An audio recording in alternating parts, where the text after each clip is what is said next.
ብዙ ጊዜ የሚበጠበጡ ሀገራት በነገራችን ላይ ምስራቅ አፍሪካ ውስጥ ቋሚ ናቸው ይታወቃሉ። ሱዳንን፣ ኢትዮጵያን፣ ኤርትራን እነዚህን መግለጽ ትችላለች። ሶማሊያም እንደዚሁ። በነገራችን ላይ ሱዳን በሁለት የተከፈለችም ሀገር ስለሆነች አንዱ ሱዳን ኢትዮጵያን ያግዛል፣ አንደኛው ደግሞ ወይ ትግራይን ወይ ኤርትራን ይረዳል። አሁን ላይ ደግሞ የፖለቲካ ፓርቲዎችን ወክለው በሚዲያም ላይ ያለናቸው ግለሰቦች በይፋ እየወጡ ስጋት እንዳለባቸው እየገለጹ ነው ያሉት። ያው ቀንድ ላይ ተቀምጦ ምን ሰላም አለ እንደተባለው አይነት ነገር ቢሆንም የመጀመሪያ ንግግራቸው የነበረው ኮሪደር ስራውን ማጣጣል ነበር አሉ። በቃ እና በደንብ አድርገው ከፍ ዝቅ አድርገው በክልሎችም የሚሰራው በአዲስ አበባ የሚሰራውን ሳይቀር እያንዳንዱን በስም እየጠቀሱ ሲያጣጥሉ ቆዩ። የትግራይን ሰላም ለማስጠበቅ ከትግራይ የሰላምና የጸጥታ ኃላፊዎች ጋር የተነጋገሩት። እንግዲህ ያስቢው ማለት ነው። የትግራይን ሰላም እናስጠብቃለን ሲሉ የነበሩት የኤርትራ የደህንነትና የስለላ ሰዎች ናቸው። ደብረጽዮን አዲስ አበባ መጥቶ አይደለም። የትግራይ በተለይ አሁን ያሉት የህወሓት አመራሮች ማንኛቸውም ከታደሰ ወረደ በስተቀር አዲስ አበባን መርገጥ የማይችሉበት ሁኔታ ነው ያለው። ለምን? ራሳቸው ጉዳዩን ውጥረትን እየፈጠሩ ስላለ ማለት ነው።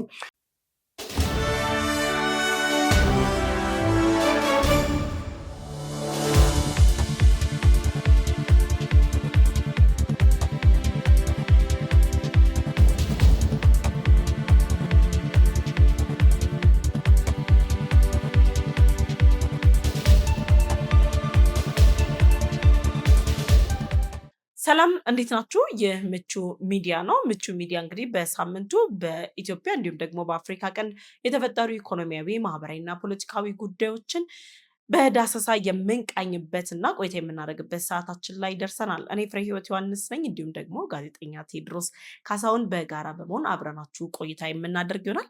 ቴዲ እንኳን ደህና መጣ። አሜን። እንኳን ደህና ቆየሽ። በየሳምንቱ እንኳን ደህና መጣ እያልኩ እንግዲህ በቃ ውለታ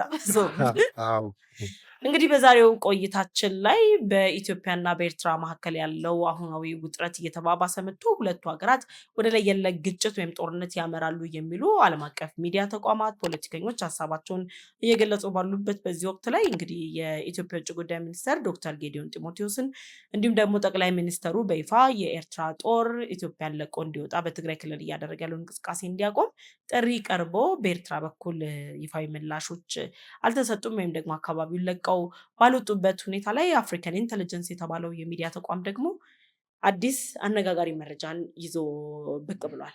ምንድነው ይዞ የወጣው አፍሪካን ኢንተለጀንስ? እንግዲህ ያለው ሁኔታ ምን ይመስላል የሚለውን እንግዲህ አብረን እናያለን። መልካም። እንግዲህ ያው የምስራቅ አፍሪካ ላይ በተለይ ብዙ ጊዜ የሚበጠበጡ ሀገራት በነገራችን ላይ ምስራቅ አፍሪካ ውስጥ ቋሚ ናቸው ይታወቃሉ። ረብሽ ማያጣቸው ብለሽ ታያቸዋለች። ለምሳሌ ሱዳንን፣ ኢትዮጵያን፣ ኤርትራን እነዚህን መግለጽ ትችላለች። ሶማሊያም እንደዚሁ። ያው ቀንድ ላይ ተቀምጦ ምን ሰላም አለ እንደተባለው አይነት ነገር ቢሆንም እሱ ራሱ ሰላም የለውም። ግን ያው እንግዲህ ሱዳንም በነገራችን ላይ ሱዳን በሁለት የተከፈለችም ሀገር ስለሆነች አንዱ ሱዳን ኢትዮጵያን ያግዛል፣ አንደኛው ደግሞ ወይ ትግራይን ወይ ኤርትራን ይረዳል። ወደ ሶማሌም ደግሞ ዞር ስትይ ደግሞ አንደኛው ሶማሌ ኢትዮጵያን ይረዳል፣ አንደኛው ደግሞ የኢትዮጵያ ተቃራኒ የሆነችውን የሰሞኑን የሶማሊያ ውጥረቱን እንደውም ኢትዮጵያ የሶማሊያን ከሀሰን ሼክ በተቃራኒ የቆሙትን ኃይሎች እየደገፈች ነው በሚል ደረጃ፣ ከዛም በተጨማሪ ፕሬዚዳንቱ አዲስ አበባ ይመጣሉ የሚሉ መረጃዎችም ነበሩ። ትክክል። ላስት ዊክ እንደሚመጡ በሰፊው ተነግሮ ነበረ። እንግዲህ የሚመጡትም ይህንኑ የሰላሙን ሁኔታ የበለጠ ለማጠናከር ነው የሚል ነበረ። ግን አንቺ ወደ አነሳሽ ርዕሰ ጉዳይ ስንመጣ ደግሞ በተለይ ኤርትራ የኢትዮጵያ ውስጥ እንግዲህ ብዙ ጊዜ የኤርትራ ኃይል እየገባ ነው ይባል ነበረ። ትግራይ ደግሞ እየገባ አይደለም፣ ምንም አይነት ነገር የለም፣ ሰላም ነው፣ እኛ ጋር የረገጠ ኤርትራዊ የለም ሲሉ ነበረ። አሁን ግን የካቲት ወር መጨረሻ ላይ መግባታቸው በማስረጃ ተረጋግጧል ማለት ነው። ጀነራል ኢዮብ ካሳዬ ናቸው እንግዲህ ትግራይ ክልል የገቡት። ከገቡም በኋላ ደግሞ ከጀነራል ፍስሐ ማንጁስ ጋር በጋራ በመሆን ውይይት አድርጓልና ጀነራሉ ሲመጡም ብቻቸውን አይደለም የመጡት። የኤርትራ የስለላ አካላት መጥተዋል፣ ሌሎች የጦር መኮንኖችም መጥተዋልና አሁን ላይ ያለው ውጥረት ከፌዴራል መንግስቱና በህወሓት መካከል ካለው ውጥረት ትግራይ ክልል ላይ ሁለተኛ ዙር ጦርነት ይነሳል የሚሉ ስጋቶች እየተቀመጡ ባለበት በዚህ ወቅት ላይ የኤርትራ ጀነራሎች፣ የኤርትራ የጦር አመራሮች፣ የስለላ አካላት ደግሞ ወደ ትግራይ ክልል መግባታቸው እንግዲህ በይፋ ትንኮሳ ነው። ምንም ጥያቄ የለውም። አንደኛ ያለ ፌዴራል መንግስቱ እውቅና የትኛውም ሀገር መግባት መቻል የለበትም። አንደኛ ያለ ፌዴራል መንግስት እውቅና ነው የገቡት። ሁለተኛ ደግሞ የገቡት ህዝብ ለህዝብ ብሎ እንደሚባለው ወይ ደግሞ እነሱ ጽምዶ እያሉ እንደሚሉት አይነት ነገር አይደለም። የመጡት ጀነራሎች ናቸው፣ የመጡት መኮንኖች ናቸው፣ የመጡት ታላላቅ የኤርትራ ባለስልጣናትና በስለላው ላይ ያሉ ናቸው። እንደውም በንግግራቸው አንደኛ የኮሪደር ልማቱን የማጣጣል ንግግር ያደረጉት እና የመጀመሪያ ንግግራቸው የነበረው ኮሪደር ስራውን ማጣጣል ነበር አሉ። በቃ እና በደንብ አድርገው ከፍ ዝቅ አድርገው በክልሎችም የሚሰራው በአዲስ አበባ የሚሰራውን ሳይቀር እያንዳንዱን በስም እየጠቀሱ ሲያጣጥሉ ቆዩ። ከዛ በኋላ ደግሞ ምንድነው የትግራይን ሰላም ለማስጠበቅ ከትግራይ የሰላምና የጸጥታ ኃላፊዎች ጋር የተነጋገሩት። እንግዲህ አስቢው ማለት ነው።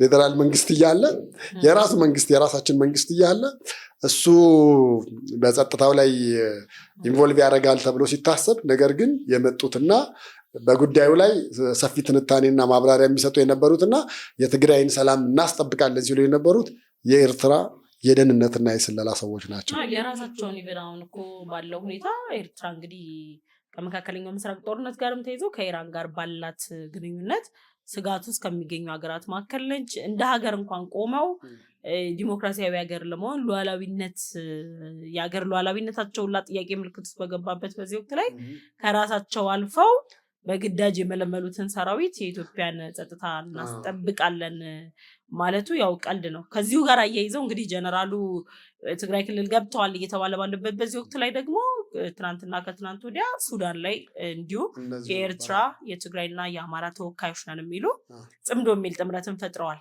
በክልል ደረጃ እንግዲህ ክልል ከክልል ነው እንግዲህ እኛ የምናውቀው ሲጣመሩ። አሁን ላይ ደግሞ የኤርትራ ባለስልጣናት እንግዲህ ህዝቡን እንወክላለን ለህዝብ ጥቅም ይሄ ጎረቤትነታችንን ለማጠናከርና የሀገር ሉዓላዊነታችንን ለማስቀጠል ነው ይህን ጽምዶ የፈጠር ነው በማለት ጭምር መድረክ አዘጋጅተው መድረኩ ተደርጓል። በከፍተኛ ሚዲያ ሽፋን ሁሉ አግኝቶ ነው ዩቲዩብ ላይ ምናምን እነሱም አሰራጭተውት እኔም አይቼዋለሁ። እና ምንድን ነው አሁን ላይ ኤርትራ እያደረገች ያለችው እንቅስቃሴ ያለው ጥረት አሁን ከትንኮሳም እያለፈ ነው ያለው እና የተባበሩት መንግስታት ድርጅት አንድ ሀገር ሉዓላዊነቱን ለማስጠበቅ መውሰድ ያለበትን እርምጃዎች አሉ፣ በአንቀጽ የተቀመጡ መብቶች አሉ፣ የመከላከል መብት አለና ኢትዮጵያ ደግሞ ከመከላከል አሁንም ዲፕሎማሲን ቀዳሚ አድርጋ እያደረገች ያለችው አካሄድ እነሱ እንደ ልብ እንዲቦርቁ አድርጓቸዋል የሚሉ አስተያየት ሰጪዎች አሉ። አሁን እንግዲህ ዋናው የዚህ ጉዳይ ቀንደኛ ተዋናይ ህወሓት ነው። ህወሓት እንግዲህ በፊት ምንም አይነት ግንኙነት የለኝም ሲል ነበረ። በኋላ የህዝብ ለህዝብ ግንኙነት ነው፣ ጽምዶ የህዝብ ለህዝብ ግንኙነት ነው እንጂ የአመራር ለአመራር ግንኙነት የለም በሚል በጣም ተደጋጋሚ ሲናገር ነበረ።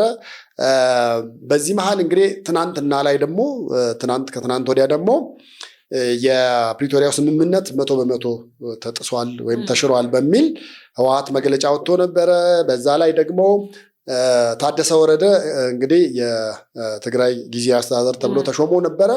እሱ በተሾሞ አለ እየተንቀሳቀሰ ነው እየሰራ ነው በሚባልበት ሁኔታ ላይ ደግሞ ህወሓት ደግሞ እኛ እሱን አውርደናል ብለው እንደውም አለቃዋ ከዚህ በኋላ ሞንጆሪኖ ነች ተብሎ እሷ ነች እየተንቀሳቀሰች ያለችው። ሞንጆሪኖ እኮ የህወሓት የሚዲያውን ክንፍ የምትመራ እሷ ነች በበላይነት እየመራች ያለችው እና አሁን ከቅርብ ጊዜ ወዲህ ባለፉት ወራት ላይ የህወሓት የሚዲያ የፊት የነበሩ አካላት የሚዲያ ስራቸውን እያቆሙ ተቃውሞ እያሰሙ ነው ያሉት እና በሚዲያ ስምሪቱ ላይ ራሱ በአግባቡ ኃላፊነቷን እየተወጣች ያልሆነችን ሴት አቅርበው ጊዜያዊ አስተዳደር አድርገን ሾመናል ማለት በራሱ እንግዲህ ከዶክተር ደብረጽዮን ጋርም ያለውን ፉክክር ይበልጥ የሚያጠናክር ነው። አዎ እንግዲህ ቦታውን ዶክተር ደብረጽዮን ይፈልገዋል።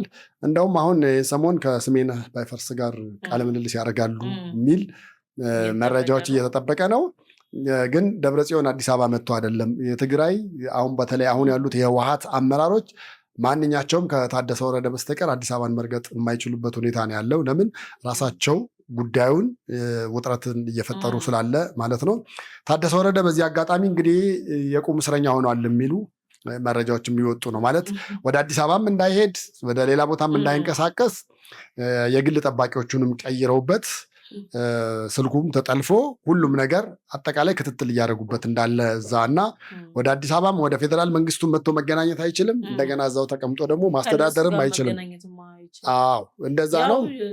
ጀነራል ፍስሐ ማንጁስ ምናልባትም እኮ አስመራ ድረስ ሄደው ስብሰባ አድርገው መጥተዋል ከኤርትራ ጦር ጀነራሎች ጋር እና ስምሪት ከወሰዱ በኋላ ህወሓት መቀለ ላይ የራሳቸው ስብሰባ አድርገው በገመገሙ ግምገማ የትግራይ ህዝብ ከህወሓት ጎን አይደለም ያለው፣ ለጦርነት ዝግጁ አይደለም፣ ጦርነቱን እንጀምረዋለን ግን ደግሞ ለማጠናቀቅ የሚያስችል አቅም አለን ብሎ ሲገመግሙ አስቻይ ሁኔታዎች እንደሌሉም ገልጸዋል። ግን እንደነ ማርቲን ፕሎት በወገቡን ይዞ የሚከራከርላቸው አይነት ደግሞ ዓለም አቀፍ የሆኑ ሰዎች አሉ። ከዛ ሎቢስቶችንም ጭምር በመቅጠር እንግዲህ ኤርትራም ህወሓትም ርብርብ እያደረጉ ባሉበት በዚህ ወቅት ላይ ሁለተኛ ዙር ጦርነትን የሚጀመርበት አስቻይ ሁኔታ አለ ወይ ብለን ደግሞ ማየቱ ጥሩ ነው። አሁን ትግራይ ውስጥ ባለው ሁኔታ እንደዛ ነው ማለት አይቻልም። ምክንያቱም በመንግስት ሰራተኞችን ብታይ የካቲት ወር ደሞዝ አልተከፈላቸውም። አሁን መጋቢት መጥቷል። እንደውም ታደሰ ወረደ አሁን ከፌዴራል መንግስት የሚመጣልን ገንዘብ ስለሌለ ለአንዳንድ አስተዳደር ጉዳዮች ተብሎ የተቀመጠውን ገንዘብ ለሰራተኞች ደሞዝ እንዲከፈል ተብሏል። ባንክ ከ2000 ብር በላይ ማውጣት አይቻልም። የጤፍ ዋጋ የማይነካ ሆኗል። ነዳጅም ትግራይ ከገባ ወር 2 ወር አልፎታል። ስለዚህ ትግራይ ውስጥ በጣም በነዳጅ እጅግ በጣም ውድ ከሆኑት ነገሮች አንደኛ ሆኗል። በአካባቢው ባለው የኑሮ ውድነት የተነሳ ወታደሩም ከህወሓት ጎን ነው ማለት አትችይም። ህዝቡም የትግራይ ህዝብም እንደዚሁ ከህወሓት ጎን ነው ምለው ማለት የማይቻልበት ደረጃ ላይ ነው ያለው። የጀነራሉ መምጣት ኤርትራ በይፋ ግጭቱን በትግራይ በኩል ለመጀመር እያደረገች ያለችውን ቅድመ ዝግጅት የሚያሳይ ነው። ከዚህ በፊትም እንደሚነገረው ኤርትራ በራስ አቅጣጫ ጦርነቱን ለመጀመር እቅድ የላትም። በሱዳን ሞክራለች። በትግራይ ክልል በኩል እንግዲህ ህወሓት በሰጣቸው ድል በመጠቀም ጽምዶ በሚል ሽፋን ያው ወንድማማቻዊ ህዝብ ለህዝብ ጥምረት ቢሉትም ወታደራዊ ጥምረት መሆኑን በይፋ አረጋግጠናል። የጦር መሳሪያ ጭነቶች አሉ፣ ሌሎች ነገሮች አሉና ትግራይ ክልል ላይ ሁለተኛ ዙር ጦርነት ለመክፈት የሚያስችላቸውን ዝግጅት አድርገው የስለላ አካላቻቸውም እንግዲህ ያለውን አሁናዊ ሁኔታ ተረድተው እንዲሄዱ ከጠቅላይ ሚኒስተሩም ደግሞ የህወሓት የፊት አመራሮች አጀንዳን እንዳይቀበሉ ኦር ደግሞ ተጠርተውም ለሰላም ውይይት እናድርግ ሲባል ያለ ኤርትራ ፈቃጅነት አይሆንም የሚሉ አይነት ነገሮች እንግዲህ ከሱዳኑ መድረክም አይተናል፣ ከጀነራሉ አካሄድም አይተናል እና በጥቅሉ ሁለተኛ ዙር ጦርነት እንግዲህ የኤርትራና የህወሓት ጦር በጋራ በመጣመር ቢጀምሩት እንኳን የህወሓት አመራሮች አገር ተትቶ እንዴት ነው ወዴት ነው የሚካሄደው? ፓስፖርት አውጥተዋል። የኤርትራ ፓስፖርት፣ የባንክ አካውንቶች ተከፍተዋል፣ ለቤተሰቦቻቸው ተናግሯል። የጀነራል ምግበይን ቃለ መጠይቅ አይተዋል። እሱ ላይ ልጆቻቸውን አሜሪካና ዱባይ ልከው የሚያዝናኑ ሰዎች ናቸው። ለማንኛውም የጦር መሳሪያ መከላከል የሚያስችል አንቲ የሆኑ አሉን፣ የትኛውን ቀናል እያሉ ነበር። አንቲዎች አሉን ካሉ በኋላ አሁን ደግሞ ከቀረብ በፊት በአማራ ክልል ያለው ታጣቂ ኃይል እንግዲህ አዲስ ድሮን ሰርተናል ተብሎ እያየን ያለ ነው። እንግዲህ ድሮኗ ምን ትሰራለች የሚለው ደግሞ ሌላ ጉዳይ ነው። እሱ ያው አማራ ክልል እንኳን ተሰራች የተባለችው ዝም ብላ ጨዋታ ነው፣ ጭዌ ነው የምትሆነው እንጂ ያን ያህል ጠንካራ ነው ምናምን ብለሽ ልትዩ የምትችይው አይደለም።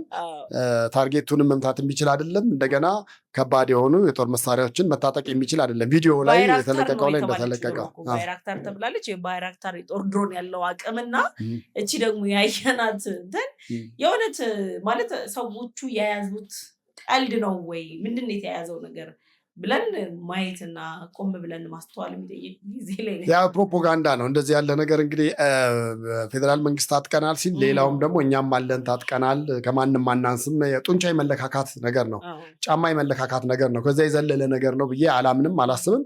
ያን ያህልም ስትሮንግ የሆነ ነገር ኖሮ አይደለም ጦርነቱን ለመክፈት የጀመሩትና ጦርነቱ በሆነ አጋጣሚ ሊፈጠር ይችላል። በተለይ የትግራይና ከፌዴራል መንግስት ጋር ያለው ሁለተኛው ዙር በቅርብ ጊዜ ሊፈጠር ይችላል። ምክንያቱም የሚታዩት ነገሮች በሙሉ ዛሬ ወይም ነገ ሊያስጀምሩ የሚችሉ ኤርትራ እስኪያዘው ድረስ ብቻ ነው እየጠበቀው ያሉት ተኩስ ጀምር እስኪባል ድረስ ነው እንጂ አብዛኛውን ነገር እንደተዘጋጁ ከሚሰጡት መግለጫ ከሚያደርጓቸው ድርጊቶችና እየወጡ ካሉ መረጃዎች ማወቅ ይቻላል። ስለዚህ ዛሬ ሆነ ነገ ሆነ በማይታወቅ ሁኔታ ሁለተኛው ዙር የኢትዮ ትግራይ ጦርነት ሊጀመር ይችላል ብለን እናስባለን። ትግራይ ነው የምዋጋው ስላለ ኢትዮ ትግራይ ነው እንጂ የትግራይ ህዝብና ትግራይ የኢትዮጵያ አንድ አካል ነው። ህዝቡም ኢትዮጵያዊነቱን ያመነ ነው። ግን ደግሞ እነዚህ ቡድኖች ስብስቦችን በይፋ ወጥቶ መቃወም ካልተቻለ እና እነሱም ደግሞ ለሚመለከተው አካል አሳልፎ መስጠት ካልተቻለ ልንጠፋ እንችላለን። ምናልባት ግን ከዚሁ ጋር ተያይዞ በሰሞኑን አቶ ሬድዋን ሁሴን ለጋዜጠኞች የብሔራዊ ጥቅምን ከማስጠበቅ አንጻር የሚሉ ስልጠና መድረኮች ተዘጋጅተው ነበር። ቴዲያውን ላይ ምን እያስገረመኝ እንዳልተቃለ ሚዲያው ላይ ሰፊ ድሎች አሉ። ሲቲዝን ጆርናሊዝም አሁን ላይ ተለማምዷል። እኛ ሀገር ላይ ከፕሮፌሽናሊዝም ወደ ሲቲዝን ጆርናል እና ብሔራዊ ጥቅሞቻችን ላይ በድንበር አካባቢ ያሉ ሁኔታዎችን ከመዘገብ ጋር እንዲሁም ደግሞ የህወሓት ኃይልን ከኤርትራ ጦር ጋር ያለውን ከመዘገብ ጋር ብሔራዊ ጥቅማችንን አሳልፎ የሚሰጡ ብሔራዊ ክብራችንን አሳልፎ የሚሰጡ ዘገባዎችን እያስተዋልን ያለ ነው እና አጀንዳ የተነሳበት ጊዜ እንደኔ ዘግይቷል፣ ግን ደግሞ ጥሩ ሰዓት ላይ ተነስቷል ብዬ ነው የማምነው። አዎ በጣም ይሄ እኮ በየጊዜው መሰጠት የነበረበት ነበረ። ልክ አሁን የፒስ ጆርናሊዝም በየጊዜው ስልጠና እንደምትሰጪው የሲቲዝን ጆርናሊዝምንም እንደዚሁ በየጊዜው መሰጠት መቻል ያለበት ነበረ በየጊዜው እንጂ እንደዚህ ክፍተት ጠብቀሽ ቆይተሽ እንደገና ልክ አንደኛ ጦርነት ሊጀመር ሲል፣ ሁለተኛ ምርጫ ሊመጣ ሲል፣ ሶስተኛ አገሪቱ ውስጥ የሆነ ሰላም ደፍርሷል ሲባል ጠብቀሽ የምትሰጪው መሆን መቻል የለበትም። ያው ሁሉም ፈርስት እንግዲህ ሲባል አገሩን ነው ሁሉም መጠበቅ መቻል ያለበት። አገር ሲኖር ነው ሁሉም ነገር የምታረጊው። ያ ነገር ቀድሞ ነበር መደረግ መቻል ያለበት እንጂ እኔ አሁን እንደውም ምርጫው ላይ ሌላ የኮንፍሊክት ምክንያት ይሆናል፣ የጭቅጭቅ የንትርክ ምክንያት መንገድ ይሆናል ብለሽ ነው የምትይው። ምክንያቱም አንዳንድ ሲቲዝን ጆርናሊዝምን አንዳንዶች ከምን ይተረጉሙታል፣ አሁን ልማታዊ ጋዜጠኝነት አለ አይደል? እሱ ከሆነ ደግሞ ለመንግስት እንደመወገን ለፓርቲ እንደመወገን ተደርጎ ይወሰዳል፣ ይታያል። ስለዛ ከዘገብሽ ደግሞ ዞሮ ዞሮ ምንድን ነው ማረፊያሽ ያው አይደለም ወይ የሚለውን ሊያመጣ ስለሚችል አሁን ወቅቱ አልነበረም ነው ወቅቱ አልነበረም። በመሀል ከብዙ ጋፕ በኋላ ነው የመጣው። ቢዘገይም ግን አሁን እኛ ሀገር ካለው ጫፍ እየወጣ ካለው ሁኔታ አንጻር ነገሮችን ሰብሰብ አድርጎ ወደ አንድ ማዕከል ለማምጣት መልካም ነው ስልጠናው መዘጋጀቱ።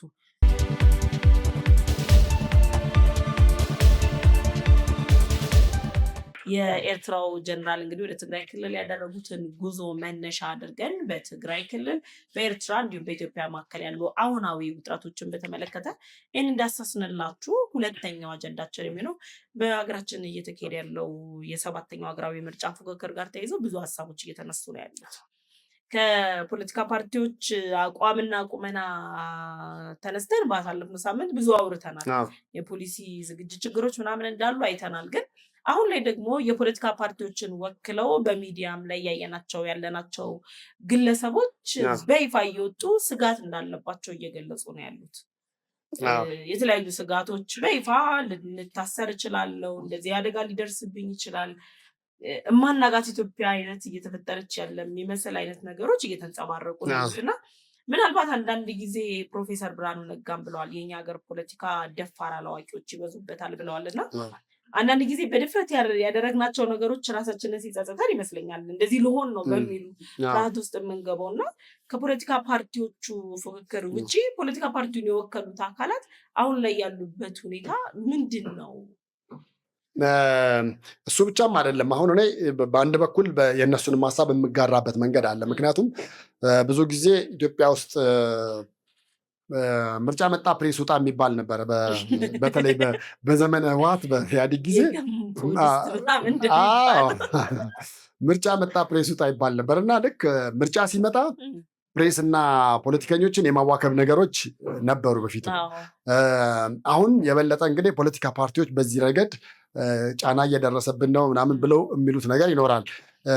ሙሉ ለሙሉ የለባቸውም ምናምን ማለት የሚቻልበት ነገር አይደለም። አሁን ላይ እያየን ያለ ነው ቴዲ፣ ግለሰቦች ፖለቲካ ፓርቲዎች አይደሉም። ግለሰቦች ግን ጫና እየደረሰብኝ ነው፣ በተለይ ከመጀመሪያው ዙር ፖለቲካ ፓርቲዎችን በይፋ ካየንበት መድረክ ወዲህ ጫና እየደረሰብን ነው በሚል ደረጃ እየወጡ ነው ያሉት። እሱ የልምድ ማነስም ይኖራል። ለምሳሌ አሁን አንቺ የሆነች ለምሳሌ አሁን በቀላሉ ሚስጥረ ስላሴ ጋር ያሉ ነገሮች ስታይ አሁን እሷ የሰውን ቀልብ መግዛት ትችላለች፣ ግን ፖለቲካ ውስጥ አልነበረችበትም፣ ብዙ ልምዱ የላትም። ስለዚህ የሆነ ሰውም ራሱ መንገድ ላይ ቢተናኮሳት ቢጣላት ካያት ልታስብ የምትችለው ይሄ ከገዢው ፓርቲ ወይ ደግሞ ከተቀናቃኝ የፖለቲካ ፓርቲ የመጣ ነው ምናምን ሁሉን ነገር ፖለቲሳይዝ አድርጎ የማየት ማለት ነው። በቃ በዛ መነጽር ውስጥ ከሆነ የምታዩ የነገሩ ምንም እንቅፋትን ቢመታሽ መንግስት ያስቀመጠው ድንጋይ ነው ብለሽ ነው ልትይ የምትችይው። እንደዛ ያሉ ነገሮች አሉ። ግን እኔ እንደውም አሁን እሷ ላይ አሉ ከሚባሉት ጫናዎች አንጻር ብዙዎች ኮሜንት እያደረጓት ያሉትን ነገር ነው የበለጠ የምጋራው። ፖለቲካ ሲባል ሰዎች የሚያስቡት ዝም ብሎ ወንበር መያዝ፣ ስልጣን መያዝ፣ ምንም አይነት ጫና የሌለው የፈለጉትን ተናግረው ምን ብሎ የመኖር አይነት ነገር አድርገው ነው የሚያስቡት። ግን ፖለቲካ በተለይ ደግሞ የአፍሪካ ፖለቲካ ደግሞ ከዛ በተቃራኒው ነው የምታዩ። የሌላው ዓለም እኮ መሪም ሆኖ ብስክሌት እየነዳም ሊሄድ ይችላል፣ ችግር የለውም። እኛ ሀገር ግን አይደለም። መሪያችንን ትተሽ ሌሎች የፖለቲካ ፓርቲዎች መሪ እንኳን የምትዩ ሰውዬ ያለ አጃቢ አይንቀሳቀስም ስታይ። በዛም በዚህም አጋፋሪ አለው። አሁን እስክንድር ምናምን ታይ ነበር። እስክንድር በአጋፋሪ ነበር የሚሄደው። በቃ መጨረሻ ያ ነገሮች አሉልሽ ነው። እና ፖለቲካ ውስጥ ሲገባ እንደዚህ ያሉ ነገሮች ሊመጡ እንደሚችሉ መጠበቅ መቻል አለብሽ። የሚመጡትን ነገሮች ስትሮንግ ሆነሽ ለመመከት ለመመለስ፣ ወይ ደግሞ ቢመጣም እቋቋመዋለሁ ችለዋለሁ ብለሽ መጽናት መቻል ነው እንጂ ያለብሽ ብርቱካን እንዳሏት ሰይፎ አለኝ እንዳለችው ማለት ነው። ፓርቲ ውስጥ ገባው እኮ ስትለው ፓርቲ ሲባል ናይት ክለብ መሰለሽ ወይ ጭፈራ መሰለሽ? በቃ ነገሩ ጠንካራ ነው ከኋላሽ ብዙ ነገር አለው ነው። እና ዝም ብለሽ ነው ወይ የገባሽ? የህፃናት ጫወታ ነው ወይ? የትም ቦታ እኮ በቃ ከዛ በኋላ ቁጥብ ሰው ነው የምትሆኝው። የፈለግሽውን ነገር መናገር የምትችይበት፣ የፈለግሽውን ሰው ማስቀየም የምትችይበት፣ ሚዲያ ላይ የፈለግሽውን የምትናገሪበት አይደለም። ሚዲያ ላይ ትተሽ ሶሻል ሚዲያ የግል አካውንትሽ ላይ እንኳን የምትጽፊያቸውን ነገሮች መጠንቀቅ መቻል ያለብሽ ነገር ነው እንጂ በእያንዳንዱ ነገር ከስር ተገብቶ ይቺማ እንዲህ ናት። አሁን እኮ እኔ አሁን ሌላ የምሰራበትም ቻናል ላይ አለ። ኮመንት ላይ አንዳንዴ ገባና አነባለሁኝ። በጣም ሆረር የሆኑ ቴክስቶች ይመጣሉ። ዛቻዎች አሉ። አይደለም ፖለቲካ ፓርቲን ወክለህ ይቅርና ኖርማል ማንኛውም ሰው እኮ ዛቻዎች ይኖራል። ስለሚኖር ግን በትክክል አሁን ባለው ሁኔታ ላይ እኔ እንደኔ የማስበው የዲሞክራሲ ምህዳሩ ሰፍቷል። እውነት ለመናገር አሁን ላይ እያየን ባለነው ሁኔታ እኮ የተጠና ፖሊሲ የሌላቸው የፖለቲካ ፓርቲዎች በድፍረት ፖሊሲ ያለን ብለው ቀርበው የፉክክር መድረኮቻቸው ላይ አጥንተን እንመጣለን በሚል ደረጃ እያስቀመጡ የተሰሩ ስራዎችን በዘለፋ መልክ በቃ ዱላ ቀረሽ ስድብ በሚመስል መልኩ እየተናገሩ በነፃነት ህዝብ እያዳመጣቸው ነው፣ ህዝብ እየተቻቸው ነው። ከዛ በተጨማሪ ደግሞ ማህበራዊ ሚዲያውንም በአግባቡ ተጠቅመው ቅስቀሳ እየተደረገ ነው ያለው። ስለዚህ የዲሞክራሲ ምህዳሩ በሰፋበት ሁኔታ ላይ ስጋትን ቀድሞ ማስቀመጡ አንድ ፖለቲከኛ አይደለም ማንም ሰው አገር መሪ ዋጋ ይከፍላልና ነገ ከወራት በኋላ በምርጫ ካርዳችሁ ድምጽ ስጡኝና መሪያችሁ ልሁን የሚል አካል ራሱን ለወቀሳውም ለዱላውም ለምኑም ዝግጁ ማድረግ አለበት። እንዴ ጠቅላይ ሚኒስትሩ አሁን ላይ ባለው ሁኔታ የህዳሴ ግድብ ሲመረቅ ያለቀሱትን ለቅሶ ያዞምባ ተብሏል። ያዞምባ ተውና እንደዛ ከውስጥ ፈንቅሎ የወጣ ለቅሶ አርቲፊሻል ኢንተለጀንስ ነው ተብሏል። ግን ደግሞ ቅርብ ጊዜም ሄደው ደግሞ የወደቁትን ጭምር ሌሎች ነገሮች እየተባሉ ነው ያሉት። አቡዳቢ ላይ በነበራቸው ቆይታዎችም ሲባሉ የነበሩትን አይተናል።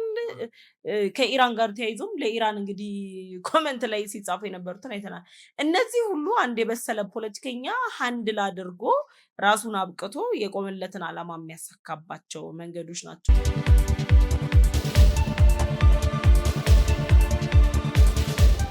ስለዚህ ፖለቲከኞቻችን ህዝብ ይምረጠን፣ ለህብረተሰቡ የሚመጥን ሀሳብ ይዘን መተናል ብላችሁ ካርድን ድምፅን እየጠበቃችሁ ባላችሁበት በዚህ ወቅት ላይ የተሻለ ፖሊሲ የተሻለ እቅዳችሁን አምጡና ንገሩን እንጂ ስጋቶቻችሁን ያው የእናንተን አቅም የምናይበት ነውና ስጋቶቻችሁን በውስጥ በጓዳችሁ እንግዲህ እንደዚህ አይነት ፍራቻዎች ካሉ ነገም እኮ ጎረቤት ሀገራት ሲዝቱ ሊከቡኝ ነው ተከበናል ነው ድረሱልን የሚባል አይነት ነገር ውስጥ ሊገባ ይችላልና ከዚሁ ከምርጫ ጋር ተይዞ ቴዲ በአማራ ክልል ላይ ምርጫ አይኖርም የሚሉ ሀሳቦች እየተነሱ ነው ያሉት። እንግዲህ በአማራ ክልል የትጥቅ ትግል ላይ ያለው ፋኖ በአማራ ክልል እኔ ባለውበት አካባቢ እዛ አካባቢ ዝር የሚል መኖር የለበትም የሚል ዛቻና ማስፈራሪያ መሰል ቃላቶች ሰንዝረዋል። በነገራችን ላይ እሱ ብቻ ሳይሆን እሱን ተከትሎ ደግሞ ዛሬ ደግሞ ሸኔም ደግሞ እንደዛው እኛም አካባቢ ምርጫ የሚባል ነገር አይታሰብም አይደረግም የሚል ነገር ነው እያለ ያለው። እውነት ለመናገር ያው ምልሽ እኔ እንደዚህ አይነቱን ነገር መንግስት ዝም ብሎ በቀላልም በንቀት ማየት አለበትም ብዬ አላስብም። አንዳንዴ የምትንቃቸው ነገሮች ዋጋ የሚያስከፍሉበት ጊዜ ይኖራል እና መንግስት እነዚህን ነገሮች በትክክል መስመር መያዝ አደብ መግዛት አለባቸው ብሎ ካሰበ እንግዲህ ባንኩም ታንኩም በእጁ ያለው መንግስት ነው።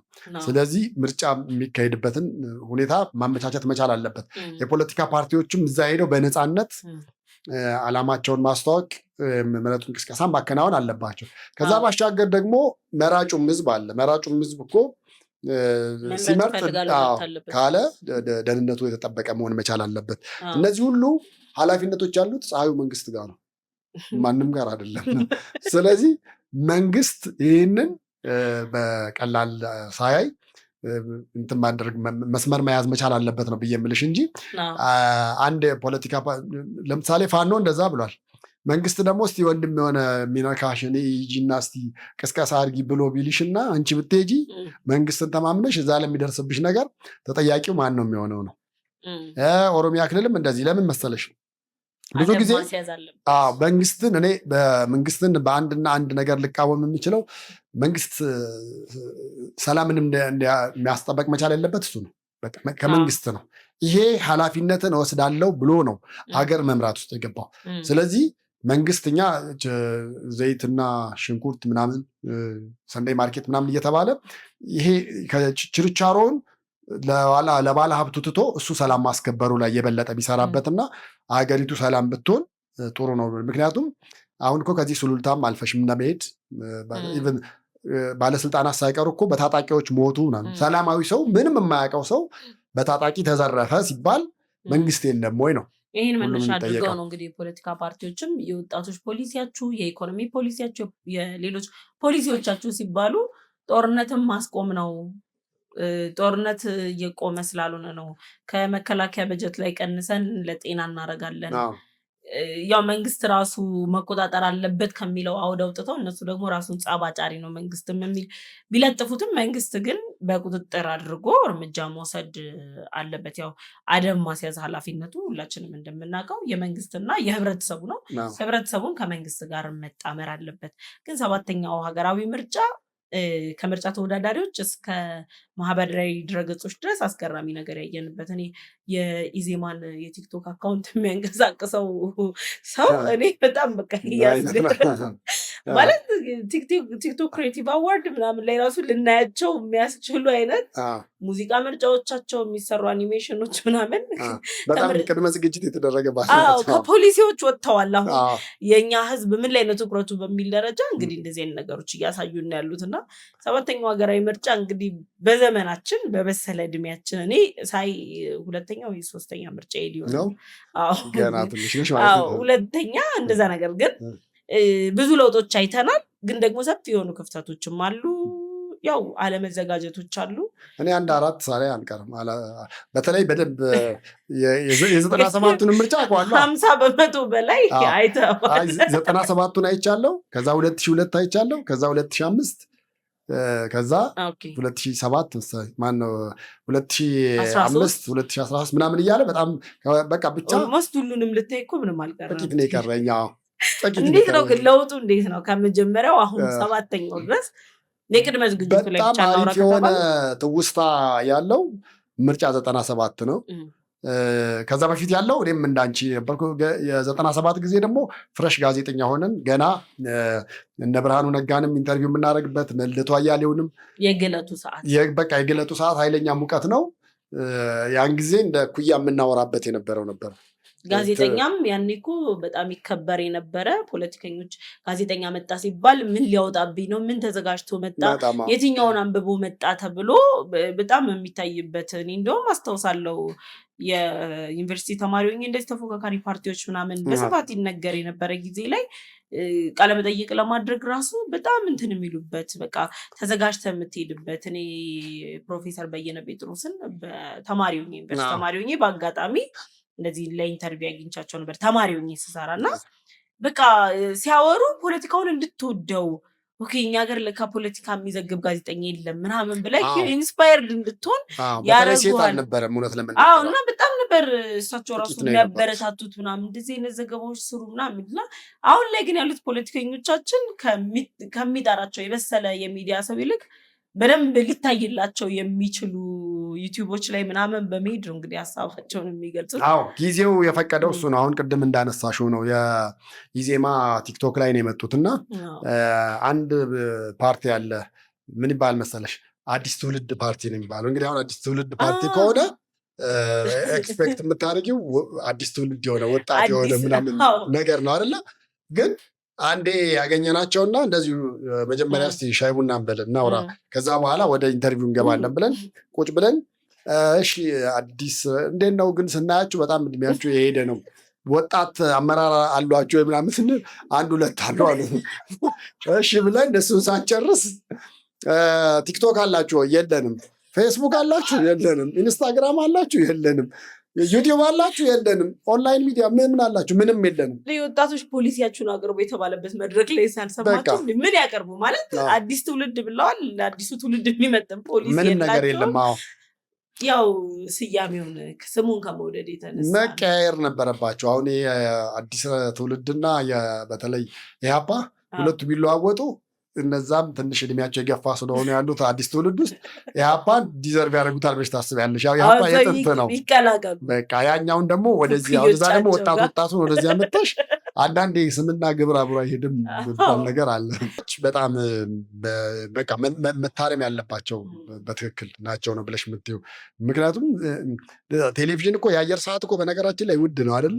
ግን የአየር ሰዓት ላይ ተሰጥቷቸው ጠቃሚ ነገር ካላስተላለፉ ለኢትዮጵያ ሕዝብና ለሚመርጣቸው ሕዝብ ያላቸውን ክብር የሚያሳይ ነውና አሁንም በድጋሚ የምንለው ለኢትዮጵያ ሕዝብ የሚመጥን አገሪቱን የሚመጥን የምርጫ ዝግጅት አድርጋችሁ እንግዲህ በአሁኑ አልተሳካም፣ ለ8ኛው ምርጫ ቀረቡ ለማለት ነው። አይ ካለ አሁን እኮ ምናልባት በደንብ ያላየናቸው ትኩረት ያልሰጠናቸውም ሊኖሩ ይችላሉ። በአንድ ወቅት ምን አረገ መሰለሽ? ኢህአዲግ በጣም ጠንካራ የነበሩትን ፓርቲዎች ቀነሰና ዝም ብሎ መሰብሰብ ጀመረ እና አንድ የሆኑ ሰው ናቸው ከወሎ ደሴ አካባቢ መጡና ይህን ሰሞን እንደውም ቲክቶክ ላይ መነጋገሪያ ሆነው አሁን እሳቸው ሰውዬ በወጣቶች የፖሊሲ ብትየላቸውም በጤና ብለሽ ብትይ የትምህርት ፖሊሲ ምናምን ፖሊሲ የሚባል ጭራሽ አያውቁም። በቃ እሳቸው ይመስለኛል ዝም ብለው ተመርጠው ሄደው ቁጭ ብለው በቃ የሚፈርሙት ነገር ፈርመው መውጣት መግባት አይነት ነገር ነው። እና ቅስቀሳ አድርጉ ተብሎ ኢትዮጵያ ቴሌቪዥን ላይ የአየር ሰዓት ተሰጣቸው። ያን ቪዲዮ ኢትዮጵያ ቴሌቪዥን ካልጣለው በጣም መሳቂያ የሆነ ነበረ። እና የኢትዮጵያ ሕዝብ በጉያ ስር ነው ያለሁት፣ በጉያ አቅፍን ያሳደገኝ አንተ ታየኛለህ እኔም አይሃለሁ፣ አንተ ትሰማኛለህ እኔም እሰማሃለሁ። እንግዲህ ይሄን ለማለት አስቢ። የአየር ሰዓት ተሰጥቷቸው ቴሌቪዥን ላይ ባጀት ተመድቦ ምን ተብሎ በህዝብ ገንዘብና እንደገና ደግሞ የዶነሮች በሚሰጡት ገንዘብ መቀለጃ ሆነው ይኸው አይ ቲንክ ምንም ስልጣን ፓርላማም ሳይገቡ 20 ዓመት ምናምን አለፋቸው። አቅፉ ጋር አሁንም እዛው ደስ ያሉ እና እንደነዚህ አይነቶቹን ይኸውልሽ ደካሞቹን አምጥተሽ ስታደርጊ አገሪቱም እድሜ ላይ ወጣቱም ላይ መቀለድ ነው የሚሆነው። በቃ የረባ ፖሊሲ ሳይቀርብ የረባ የሀሳብ ፍትጊያ ስጠብቂ የለም። አንዳንዶቹ ፉክክሮች ግን ቆንጆ ፉክክር ያየንባቸው አሉ። እኔ በቃ የወጣቶቹ ትንሽ ማለት ለወጣቱ የሚመጠን አይደለም ሙሉ ለሙሉ በሚባል መልኩ የፖሊሲ ዝግጅት የሌለበት ነው ምናምን በቃ ምንም የተዘጋጁበት አግባብ የለም እና የሚጠይቅ ወጣት የሚጠይቅ ትውልድ ተፈጥሯል። ያን ለማለት ነው። ለምን እንጠይቃለን። ቴዲም ከወጣቶች ጋር ይጠይቃል። 4 ምርጫ አሳልፏል። ለዛሬ አብረናችሁ ቆይታ ያደረግነው እኔ ፍሬ ህይወት ዮሐንስ እና ጋዜጠኛ ቴዎድሮስ ካሳሁን ነው። ይህ ደግሞ ምቹ ሚዲያ ነው። ለእናንተ የተለያዩ መረጃዎችን ይዞላችሁ ይቀርባል። ለዩቲዩብ ቻናላችን አዲስ ከሆናችሁ የደውል ምልክቷን ተጭናችሁ ቻናላችንን ሰብስክራይብ አድርጋችሁ ቤተሰብ እንድትሆኑ ጋበዝናችሁ። ቤተሰብ ከሆናችሁ ደግሞ ሌሎችም ቤተሰባችን እንዲወዳጁ እንድትጋብዙ እንጠይቃችኋለን። ቸር ቆዩ።